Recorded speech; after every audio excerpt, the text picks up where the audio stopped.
We're back, y'all. It's a somber vibe in the studio. It's not. What's up, somber vibe. everyone? I have my sunglasses on because I forgot that they were on. Yeah, I was like, And what, Sophie's like, are you doing it with my sunglasses? Maybe I am. Maybe I want to do it with my sunglasses. It fits with the fit. I mean, it fits with the fit. I'm into it. I feel like I belong in a Parisian cafe with a cigarette. You do, or absolutely. maybe in London, where I actually have lived. All right, everybody, we're back. We are your cosmic besties, and this is the forecast for February 9th through February 15th. Whoa, is this the voice that goes with this persona? It feels like it, honestly. Listen, y'all, I'm a chameleon. I got lots of 8th house energy. You are. Okay. This feels like a little Christmassy. Okay, we're your cosmic besties. I'm Kaerhart. I'm a numerologist. This is my best friend, Sophie Wan. Astrologer and celestial guide. Yeah, sorry, I was going to cut the shit. Let's just get to it, baby. This is a week 7. Oh, God. And 7 is all about spiritual awakening. Why did they say 7 heaven? Sorry, that was such a random question. 7th. Will you Google that while I talk about this? Yeah. Okay, you Google that. I'm going to right? chat GPT Yeah. it. So this is a week 7. It's all about spiritual awakenings. It's all about getting spiritual, getting in touch with yourself. The 7 is the number of solitude. So this is a time where you're not going to want to socialize. You're not going to be saying yes to all the party invites. This is a time for you to sit alone and get real with yourself. Get in touch with yourself. The 7 teaches us that the answers are not outside of us, they're within. And so that is why when you're in the energy of a 7, you have to really spend time alone, right? Like meditating, getting in touch with yourself, like, what do I think about life? How do I feel about life? This is a time where you might be asking yourself existential questions. Like you might be asking yourself like bigger picture questions, right? That's what the 7 is here to do. The 7 is the philosopher. It's the seeker. It's very knowledge based. So you also might be gathering lots of knowledge this week. You might be researching something for a project, or maybe you're writing a book and doing research for that. A lot of people actually write their books in a 7. Because it is that solitary energy and you're gathering knowledge, right? So it makes sense you'd write a book in a 7.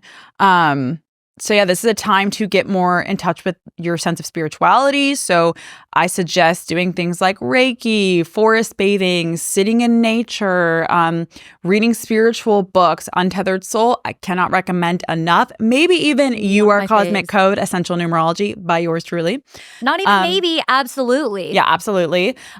Maybe diving deeper into your astrology or numerology charts so you can understand yourself better. Whatever it is, however you define spirituality, this is the time to get in touch with that. And the other thing I want to say is that the 7 is really good at being singular focused. That's why so many athletes are actually like Path 7s, because they're so good at just committing themselves to one thing and just mastering it, only doing that one thing.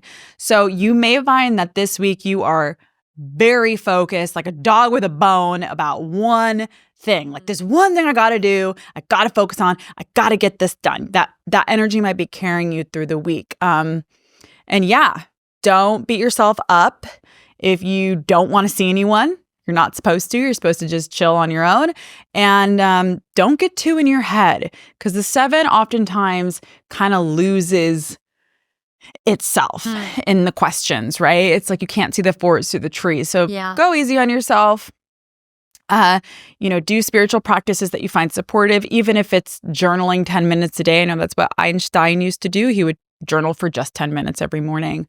Whereas Sophie and I do the morning pages, which are 3 pages long. And I'm doing the 8x11, y'all. No, I feel bad because I'm like, my journal is a little bit smaller. She does a tiny journal. It's like cheating. Okay, I journal like 4 pages though. I don't buy it. It's like the equivalent. Anyways, that's the numerology. Do we know what 7th heaven means? Okay, so 7 heaven comes from spiritual tradition, and it's about divine order or completeness. And they say the phrase 7 heaven is like experiencing this like ultimate of ultimate bliss, because I guess 7 is the number of this like spiritual enlightenment, which which is about achieving this like complete state of completion and like happiness. And that's kind of what we associate with heaven. And so many of the ancient practices and religions, right, and Islamic, Christianity, Judaism, Hinduism, they all use 7 as a significant number. Because it's the most spiritual number other than the 11. Yeah. The 11 is more of a cosmic, otherworldly number, but 7 is a very grounded energy. And I always think of Bruce Lee when I think of the 7 because I feel that he was someone who had a lot of wisdom but was very grounded in that wisdom. I was just thinking when you're talking about the athletes, Bruce Lee. I was like, oh, Bruce Lee. He's a 7. Yeah.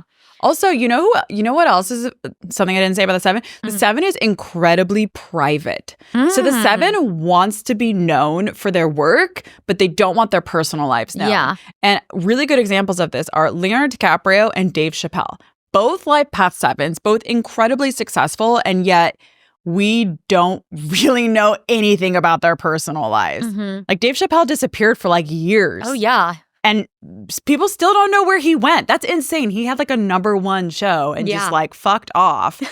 And, again, like that's an important part of the 7 energy. I don't really know if it's totally applicable to the week, but I just like to give you all some little tidbits. Yeah. No, I love that. And I mean, like the term 7 heaven is a metaphor for like, I am in a state of just complete happiness and joy. Yeah. So that's ultimately what ChatGPT has to say. Thanks, ChatGPT. You're a real one. So in terms of the astrology. Oh my God. I'm looking at these notes and honestly, it's not. It's so interesting because I didn't realize it's a full moon week. I'm like, already? I feel like we just went through one. What the heck? So I know. Are you...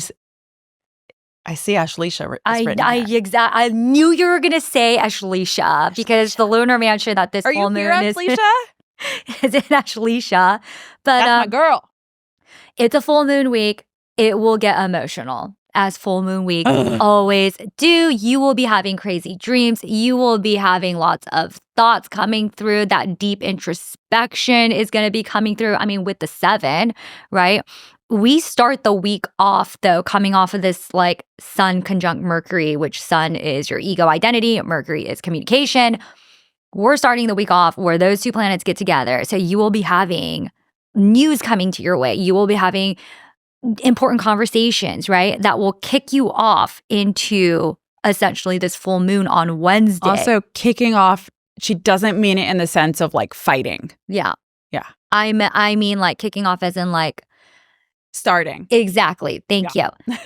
For my Brits out there who are watching, I just wanted to be like, wait, she doesn't mean kickoff. Yeah. But this full moon is going to be emotional and it's going to be a lot because it is squaring Uranus, or you like to say Uranus. Yeah. And Uranus is the planet of change, innovation, transformation. And so this is a really heavy hitting full moon. I kind of see that more as like something unexpected might happen. And that too. Yeah. More than it being, full moons are usually emotional for people. Yeah. But that's actually scientifically proven, by the way. That's not even like a woo-woo thing. Science has actually proven that the full moon has an impact on people and that there's more crime that happens. People's sleep is off during that time. More babies are born. Yes. More people go into labor. Yeah. There's a lot of research done on that. So again, this isn't just a woo-woo thing. The full moon affects the tides on Earth, and we are made up of mostly water. So why would the full moon not affect us? Come on, people. Yeah, exactly. And I just want to note that it's in the sign of Leo for Western and Cancer for Vedic. And so Leo energy is actually all about assessing the ego and like what's leading you. Because it's leading energy, right? And, it's interesting because with Vedic astrology, I actually specifically like to look at the lunar mansion, which is why you're like, Ashleisha, that's the lunar mansion. And Ashleisha is represented by the snake, which is Kundalini energy, which is super powerful. And I think that it's time for you to assess, what does your ego need to let go of? That is, for this week, that is what you will be confronted with. What does your ego need to let go of that will really instigate this change? And it's going to be unexpected. What is your ego letting go of? Sophie Wan. Me? Yeah. I mean, it's like so hard because like I don't know where I'm gonna be like energetically, but it's so funny because the first thing that came to mind is like probably relationship hangups. We've been in this like relationship energy. We just came off of a 6, right? Well, and we're in our personal year too. Ooh, I forgot about that. Sophie and I are in the same year cycle, which makes being best friends even more fun. Yes. Yeah. So or was going through the same shit. Yeah. I mean, what is your ego gonna let go of? I literally, right when you said that, thought of a person I need to let go of. Oh. And I can't even say their card because they'll absolutely know. Oh. But it was one we were talking about last night. Yeah. Morning. I know what it is. Yeah. Yeah. But I was like, for some reason, that just like instantly came to my mind. And well, there you go. Make a mental note. That's probably when I'll have to do that. Yeah. Yep. I know exactly who you're talking about. Yeah. So yeah, I mean, energetically, it's interesting because we have so much happening with this full moon, and then it's in the 7th. So hunker down, buckle up, and get really real with yourself and try not to stir the pot and get your shit together. Don't be a pot stirrer this week. I know some people like to stir the pot. Not me, though. Really? Because that's I feel like your whole design. Do you think I'm a pot stirrer? Not intentionally. Yeah, never intentionally. Y'all go easy on me. Yeah, because your motivation is innocent. Yeah, I'm a manifestor in human design. That's what she's talking about. Yeah, so you're just coming into the room. It's like a hurricane. It's like, get triggered. Yeah. Boom. If there are any manifestors listening, let us know in the comments. I'm a 3-5 emo manifestor. But anywho, I feel like we're a lot more calm right now than in our other forecasts. It's the 7 energy. I feel like we're like, yeah, we're relaxing into it. We're relaxing, y'all. Not as crazy. I think we're always a little crazy. Not me, but Sophie, yes. Oh my God. Dude, you know what she said to me the other day? She literally was like, sometimes I think like something is wrong with this girl. And then I'm like, but I'm best friends with her, so something must be wrong with me. I didn't say that. I don't even know what you were referring to. It's because she thinks that. Yeah. Okay, because y'all don't know this about me, but if you've hung out with me in real life, you do know I'm like this. Everyone jokes that I'm like Larry David. She looks like Barbie, but she's actually Larry David, guys. Okay? Yeah. Okay. And so sometimes I'll say things and she gives no fucks, and it will completely throw off the vibe. Are you thinking about when we were at Soho House in Austin? I'm thinking about a lot of moments, girl, because we've had a lot. I still stand by that, by the way. And then I have to literally be like, she looks like Barbie, but she's Larry David. Just excuse her. Don't take it personally. Yeah, it's my Larry David moments that make her think something is really wrong with this person. Wow. Yeah. But I love you, and I love it, and I'm here for it. That's right. She's my little Jigglypuff. That's right. Very jiggly, very puff. Anyways. Anywho. We're your cosmic besties. We are here for you. And I don't have anything else. That's the whole week? That's the whole week. Hey, that was a lot. The full moon. I mean, come on. With all this Uranus. I think I just disassociated. All I heard was full moon. Literally, you looked at your phone, saw the notes, and you're like, I can't. I can't do this right now. Yeah, but I've gone through all the transits. I didn't really go into great detail about the Uranus transits, Mercury square Uranus, Sun square Uranus, which happens right before the full moon. But it's good enough. Yeah. It's good enough. And Uranus is change. Expect the unexpected. It's transformation. So what else do you want? I'm sitting next to Sophie Good Enough Juan, okay? I am Caitlin overachieving Kaerhart. And we're your cosmic besties. If y'all are enjoying this, we've got to tell you, hit the subscribe button. You're already subscribed, obviously, because you love us so much. But if you want to be supported even more on your journey, we got all kinds of offerings, lots of freebies, all kinds of things. Check it out in the description box, and we'll see y'all next week.